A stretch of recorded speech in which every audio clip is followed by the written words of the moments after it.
Now friends, we saw that we had a calculator first, then we created a calculator service and we tested the calculator service as well. First we tested a calculator, then we wrote unit test to only test the service. Okay, but what if we want, now we are adding one more layer to it. We are adding a controller. Controller is like a front facing to the external world. So controller will call our service will call our actual calculator. Okay, so we are adding three layers. You can see here, this is our controller, this has a reference to our service, so this calls the compute sum method, and the calculator has a reference, calculator service has a reference to the calculator, so it calls the add method of the calculator. Adding one more layer, okay, controller.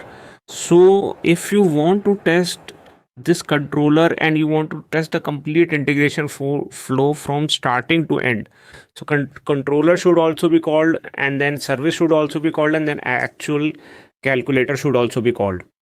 So for that, there is a very good library available which is called restassured. So this restassured helps you write test in a very using the same format that we learned in the previous video when using cucumber. Given, when, then. Given are the preconditions, when is the actual test, and then is the result that you want to test. Okay, so using this rest assured, you can write a test in given, when, then format.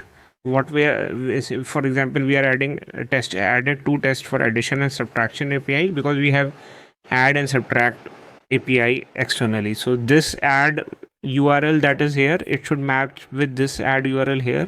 This subtract URL that is here should match with the subtract URL, and this request mapping annotation that is there slash calculator, this should match with the slash calculator here, and this is, you know, your server address where your application is running. In our case, this is running on a local computer. Going further, when we learn about Spring and Spring Boot, we will learn how we can turn our simple Java application into a web application. For now, you can just know that this is the address of our web application. Okay, so using this calculator, what we're saying, given queryParam, so we can see that this takes two values, a and b. Okay, so given queryParam a has value 5, queryParam b has value 3. When, then we call add using these two query parameters. Then status code should be 200, means API should return a happy response, no error, and body is where the actual response from this method would come. It should be equal to 8. Okay, similarly for subtraction, given queryParam a is 10, queryParam b is 4. When you call the subtract API, then status code should be 200, means this is the HTTP status code, which means happy scenario, API is working fine, and the body should contain the difference of 10 and 4, which is 6.